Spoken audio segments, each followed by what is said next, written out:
This is an Eye on Annapolis bonus podcast. Hello? Hey, Paul, it's Tim Hamilton calling from Annapolis. How are you doing today? Good enough. How about you? Each day better than the last, you know? There you go. Not really. Well, you can't keep that run going. No, it's a lot of pressure. So I just sink into a depression and stay there because the highs aren't that high and the lows, you know, you're just used to them. But it's the holiday season, so I'm going to try and pick it up a little bit. Yeah. I had a friend when I first started in comedy in Boston years ago. Really brilliant comic, by the way. Who was it?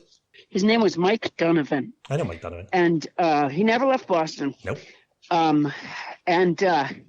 He's really brilliant.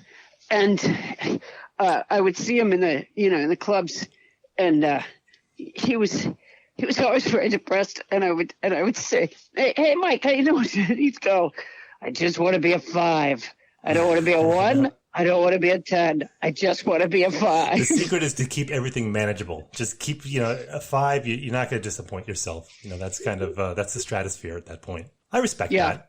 I'm not sure if Mike ever achieved his 5. I haven't talked to him in many years, but I know he's still around, still doing his thing. Dennis Leary, who's another Boston comic, he said this years ago. He said, he goes, happiness is bullshit. He said, no one's happy. You have pockets of happiness, like, a cigarette, talking to a friend, going out. He goes, you have pockets of happiness. Just be fine with that. And I thought, okay, well, that's kind of the management of that whole emotional roller coaster as well. Yeah, I think that's probably true. In fact, when all this happened with, the virus and the rise of white supremacy, it's just unthinkable, god-awful things. That haven't even played themselves all the way out and clearly are not on a good trajectory. At first I was really depressed and, I'm not sure that I'm still not, but I did start saying to myself, like, where the idea that, that life was supposed to be sort of easy, like, where does that come from? I think probably television and movies more than anything. I guess, but I have friends who say that just, they'll get on the high horse. They say, 150 years ago, you had settlers and they were, 8 of their kids would die on their way out to the Oregon Trail and they're being pursued by, and I'm like, yeah, but they didn't have a Twitter with like their president yelling at them every day. So, I mean, it's all relative. Yeah. I always, whenever there's young people in my audience, I say to them, you have no idea what my generation has been through. We had 3 television channels. That you had to get up to change. I just want them to understand the difficulty. Yeah. I have a podcast called Nobody Listens to Paula Poundstone. And part of the podcast, and it really, is this book club. And the book club, sometimes we do it good and sometimes we could use some improvement. But the reason I had this idea for doing a book club was it was just sort of a way to generate conversation, just another way of just the premise. Right, content. It's not that you really, we are reading the books, but it's not that we really need to. Yeah, we did Eat, Pray, Love. The first one was Moby Dick. Then it was Eat, Pray, Love. And it's not that we really need to analyze the book, which we sometimes get carried away with ourselves and forget that we don't really need to analyze the book. But anyway, so we opened up the choice about what the next book was to be to the listeners via Facebook or email or something. I don't know. I wasn't in charge of it. But the listeners that participated in the choice overwhelmingly chose, of all things, Fight Club. Now, I have never seen the movie and I had never read the book, and I've been listening to the book, and human beings are just miserable fucks. Well, the movie's very nihilistic, but I'd like to say I read the book, but I didn't. But I couldn't imagine plowing through a book of that. To be honest with you, that's why they have movies. I'm intrigued by it. I have to say, the reader is really good. But when I first started listening, so last night we taped the episode wherein we were talking about the first 5 chapters, and I was like, you know what? It's the male version of Eat, Pray, Love. Okay. It's this indulgence into one's misery. And in the case, I'm sure that more things happen, perhaps, than what happened in Eat, Pray, Love. But there is just this thing like, isn't that too bad? It's like Shirley Valentine back in the 80s, that movie. It was the same sort of thing. Or the movie with Diane Lane where she goes to Tuscany or something. I don't know. But Yeah. Your podcast is great, by the way. I started listening. Oh, that's very sweet. You and I talk every December, and I missed you last December. And I know you do these podcasts all the time, but you're a big deal here, so we love talking to you. And I missed you last December. Well, that's very nice to hear. Well, I love coming to Annapolis. Yeah, it's an annual pilgrimage, except for last year. And yeah, it's just been so fun all these years. I think part of it, very much like when I work Alexandria, is that I say to people in the audience, where you're from, what do you do for a living? And they might say, I'm a teacher, I'm a social worker, I'm a plumber. And I like that. You get a mix here, especially in Annapolis is, we have our snooty side, but then, you have your just regular side. And we're a small town, but we pretend we're a small town, but we're in the DC Baltimore metro. So we just pretend that we're Mayberry. I wish we got more comics here. We have John Reap coming. We want to have some more comedy, but then we get people. It's spectacular. I mean, you sell out every time because you're going to be here on the 18th of December, which is right before Christmas. I like to come when there's a thin sheet of ice on the sidewalk and I might break my neck. That's my time. We're not LA, but we don't get weather like that. It's not too bad. We're on the bay, so it's not too bad. I actually think it's been. I was there during weather like that. And I guess I haven't let it go. It was years ago. Colin Quinn came down right before COVID hit, and it was like January, and he came in and he was like indignant. He goes, I drove 3 hours south, and he goes, it's supposed to be warmer here, and we were actually colder than New York, so he was bitching about that the whole time, so we didn't get the memo. Yeah, but back to your podcast. So I was listening to it the other day, and you have quite the eclectic mix of guests. You had Fiona Hill, who I'm a big fan of, 2 days or like last week, and then 2 weeks before that, or that was 2 weeks ago, and then this week you had an ornithologist talking about crows. Who else did you have here? You had Jane Lynch. You had a gardening expert. You had John Lovett from Pod Save America. I mean, you guys are all over the place, but each time I'm just as captivated by Jane Lynch as I am an ornithologist talking about crows. Oh, that's nice to hear. When I started it, it was not to be a celebrity-driven podcast.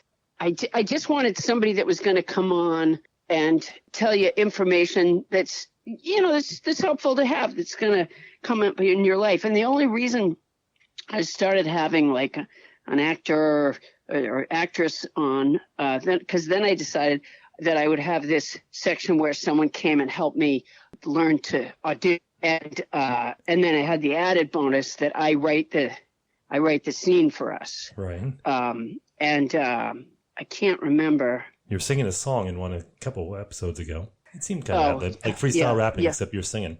And you do a great Bernie Sanders impression. I'm going to tell you, I was rather impressed. Thank you very much. Or Jackie Mason, it was one of them, but I was impressed. It's close enough. I think the first one we had was Bill Irwin, and of the we call it Outside the Actors Studio, and he was so good at it, and it was so much fun that after that I was kind of hooked. And so we've had the occasional more. I actually just last night did Jean King. And oh my God, she's on my hero shelf, with Fiona Hill, and Fiona Hill she's amazing. She's awesome. I mean, I would vote for anything so that she damn would do. Smart. Yeah, me too. I watched every bit of her testimony. Yeah, I didn't read the book, but her testimony was just so riveting, and she kept her cool the whole time. It was just amazing to me. I would have snapped 5 minutes into it. Oh, I would have too. But the other thing about her that I really appreciated when I was talking to her was she's really not partisan. When people say like, oh, the branches of the government that are supposed to be nonpartisan, blah, blah, blah, blah. And you kind of think, well, maybe. But she really isn't. No, she's not. And she was like that in her testimony either. I mean, she just was just the facts. Yeah. And I mean, it's not like I tried to goad her into being such, but I didn't discover that until I was talking to her. And then I was like, wow. Boy, good for her, because I think it also strengthens what she's saying. Yeah, she's inflappable, and we're so politically charged. I'm not breaking any new ground here, I mean, I was looking at your Twitter, and I can tell, I always ask, do you do your own Twitter? Do you have someone manage it for you? And obviously you do your own because, you're very political and you kind of flirt with that in your comedy all the specials. typos. Someone who was doing that would be fired by now with all those typos. Well, I had to quit Twitter because I was just turning into a raving lunatic. And I was rereading my stuff, and I'm like, you're just ranting at this point. So, but I still stalk. Like I use our podcast Twitter account just to read, and I still get fired up. But it's just everyone's like, all the comics I know who started on there, just trying out some jokes, testing it. Everyone got political just because you can't help but get political. And it's just I don't smoke anymore. I don't drink. I don't do any of that stuff. I gave all that up. But I'm still hooked on Twitter. That's my worst habit still, although I don't tweet. Well, it is it's interesting. Jon Favreau from Pod Save America. Thank you. He started a new pod that's about that. Right. About social media. And I've heard him say stuff before on Pod Save America about how much he, paid attention to Twitter and stuff like that. My son was an electronics addict very early on. And so I am well aware of the wiles of in fact, when the whistleblower from Facebook came out, I said to my assistant, I go, well, we need to put in another phone line.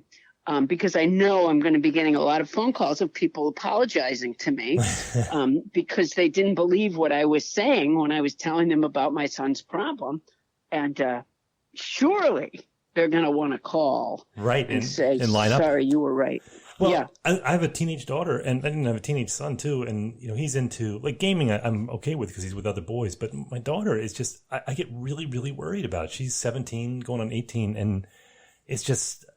I got to take her picture 50 different times because she doesn't like her picture or she doesn't. And just, I know the body issues and it just really scares me. I don't know. And I'd say, I don't know what to do about it, but no one knows what to do about it because we're in uncharted waters. I don't know. No, we really don't know what to do about it.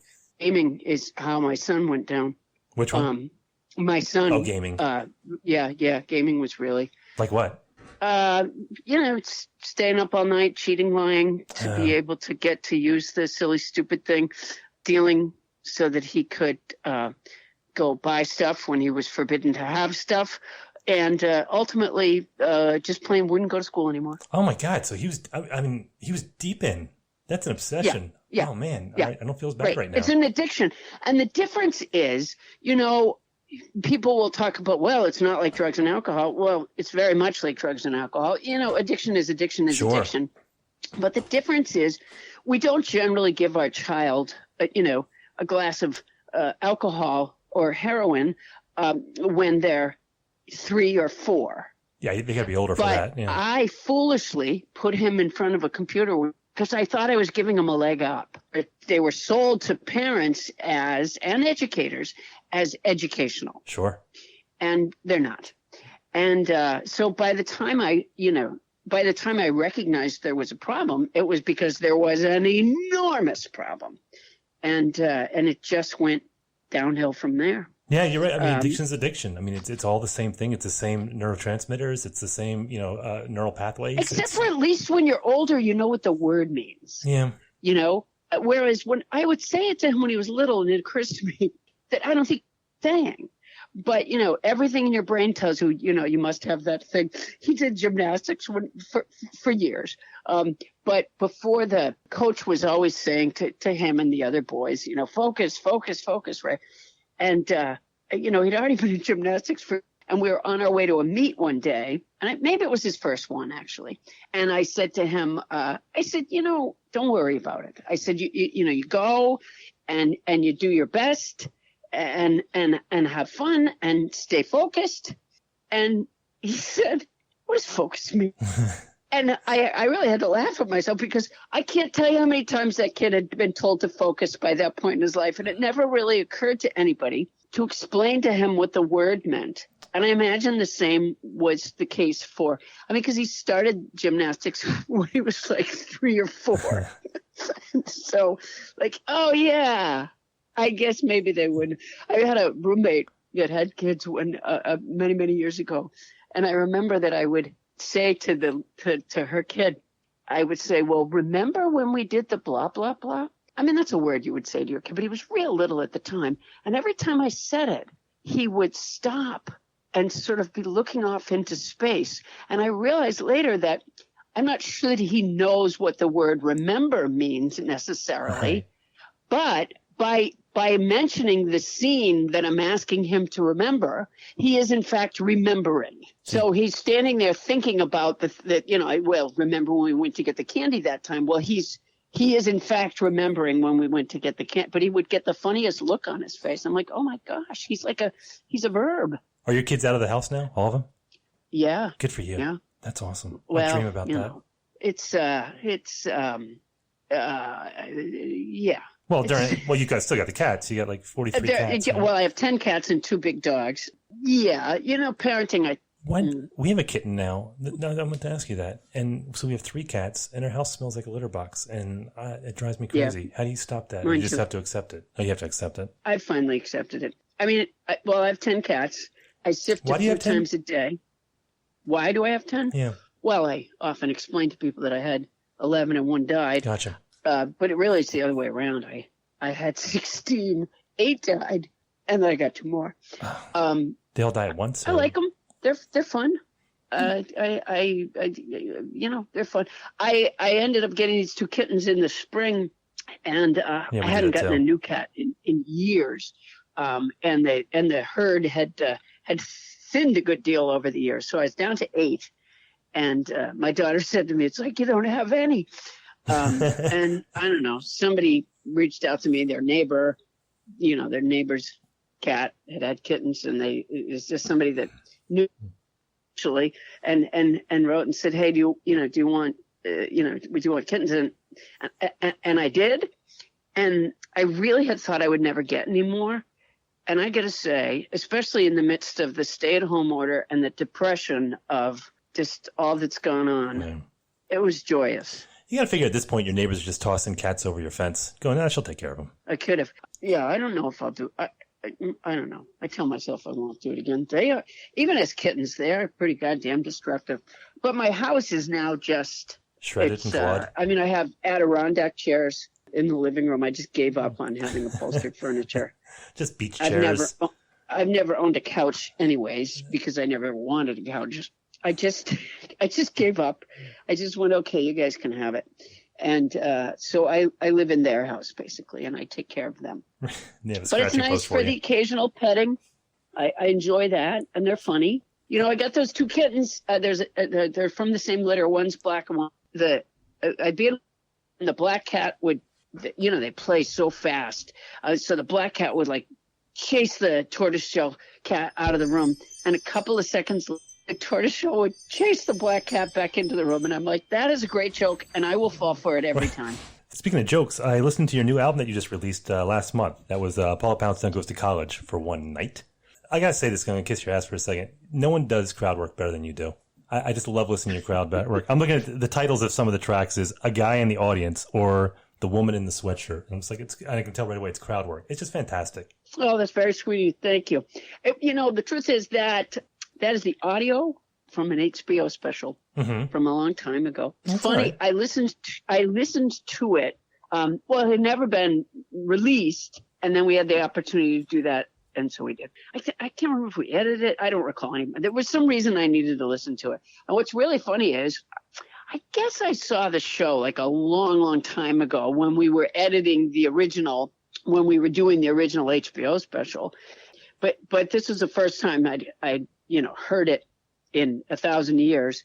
And it was really funny because as I was listening, I'd be listening to this conversation, and it's not that I remember the details of the conversation any longer, but I would think of, like, say I asked the sweatshirt girl a question, and I don't really remember what she says anymore, but say she said, like, what class?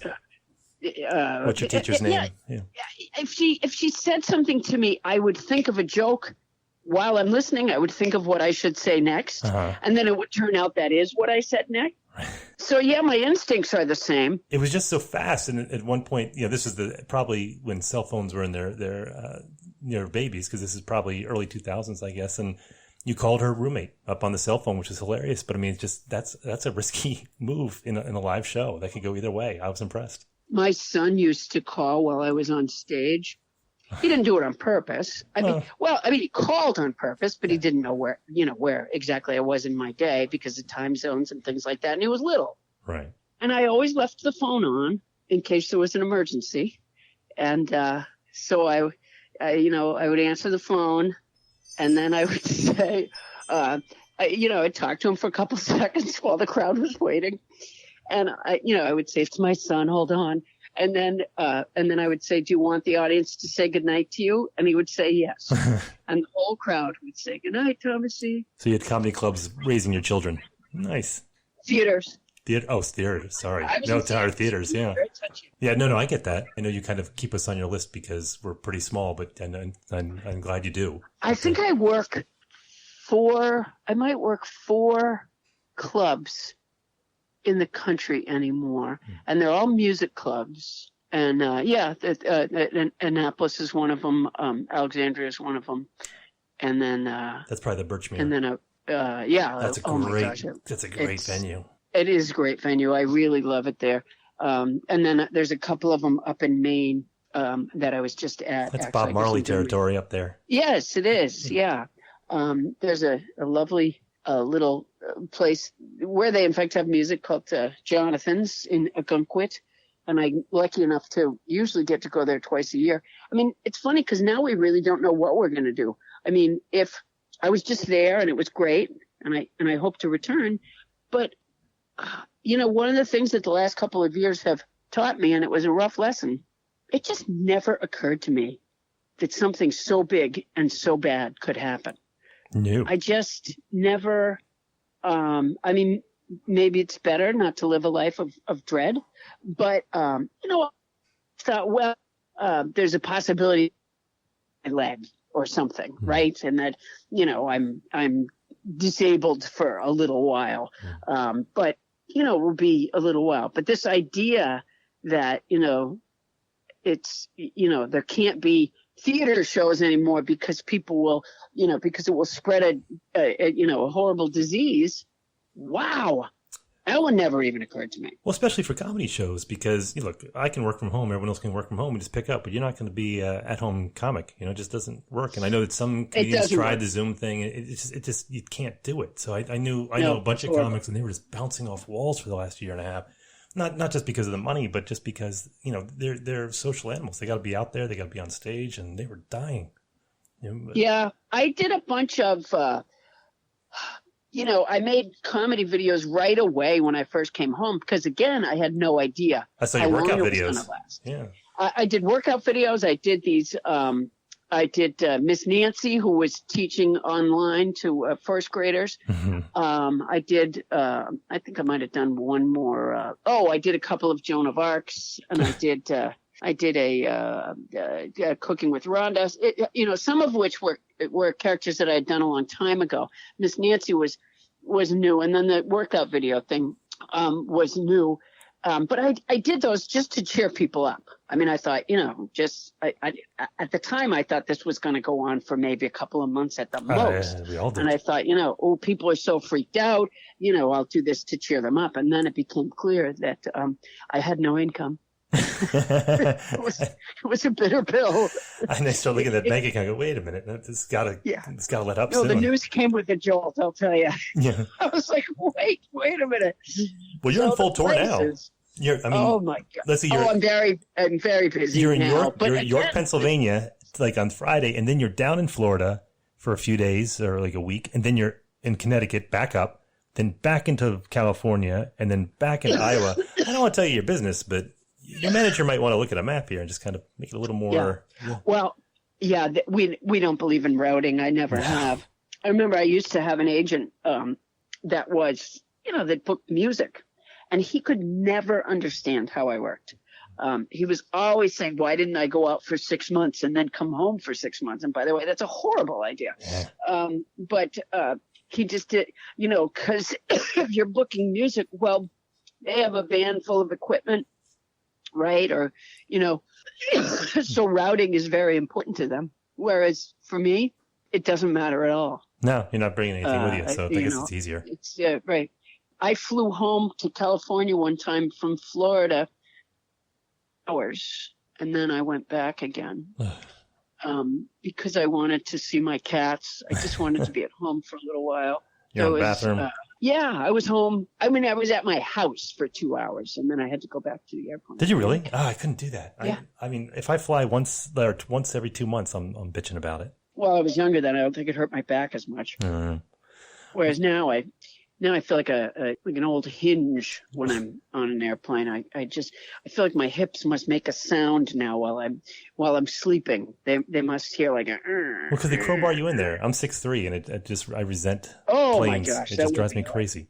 I am not flying anywhere anytime soon, but you're going to be out here on Saturday, December 18th, and you're doing 2 shows, 6 p.m. and a 9 p.m. show on the 18th. Yeah. Yep. For tickets, you go to ramsheadonstage.com, and this always sells out, so you want to move pretty quickly. So I checked out the website before I gave you a call, and it looks like it's moving pretty quickly. So anyone want to buy tickets, it's ramsheadonstage.com. It's a small place. That's what did you say? Ramsheadonstage.com. It's a small place. So as I say, it will be like seeing Bruce Springsteen in a small place in New Jersey, except for it's Maryland, and I'm not Bruce Springsteen. But you do like 4 or 5 hour shows. I know that. So that's where it's kind of the same. I do a long show. I don't jump the way he does. But you know what they're doing that morning is at 12:30. So you're gonna want to come in early. It's what is it here? It is a very merry drag brunch. I'm guessing it's like a cabaret sort of thing, but it's a drag brunch. I saw that. Yeah. I thought, how could they do that without me? Well, a lot of Adele and Cher music, I'm guessing. I've never been to one, but I might do it. Do people do Adele now? Do drag queens do Adele? I'd have to think so. I mean, I'm not. Who doesn't like a good drag show? I mean, I'd love to go, frankly. But I mean, I'm just guessing, but I bet you I'm right. I mean, Adele just seems right up that alley. I never thought. I don't think I ever thought about it. I took my kids one time with me at a club that was a benefit for something in Hollywood, and they had a guy that was he was a drag guy, but he was singing a duet. It was You Don't Send Me Flowers. I love that song. And so he did Streisand, and was it Andy Gibb? No, it was Neil Diamond. Well, it was so brilliant. It was the one guy doing both, and oh my gosh, it was funny. I imagine he had his face like down the middle, something like that, where he had the makeup on one remember, side. But what I remember is my kids were like, they mostly, I don't know, they come with me for things, and they could, when they were little, they just had no use for most of it. But this year, they were so entertained by it. It was really funny. The guy was great. I might go to it. I'm going to go to your show, but I'm going to start off the day with the drag brunch, because who wouldn't like that? Let me know how it goes. All right. Well, I'll let you go, because I know you got to pack for York, Pennsylvania. That's where they make York peppermint patties, by the way. I do. Yep. And that's near 3 Mile Island, too, so just be careful. Although I think it's fine now. But again, so you'll be here on December 18th for a 6 p.m. and a 9 p.m. show. Tickets are available at ramsheadonstage.com. And Paula, I can't wait to talk to you next December. This is how I start off my holiday season, is talking with you. Well, thanks so much. Great. So we'll see you on the 18th. Thanks, Paula. Great talking to you. Cool. Take care. This has been a bonus podcast from Eye on Annapolis. Please visit us at eyeonannapolis.net. Follow us on Facebook at All Annapolis and on Twitter at Eye on Annapolis. And if you haven't subscribed to the Daily News Brief podcast, go for it. And all of your local news will be delivered to your phone, tablet, or smart device by 6 a.m. every Monday through Friday.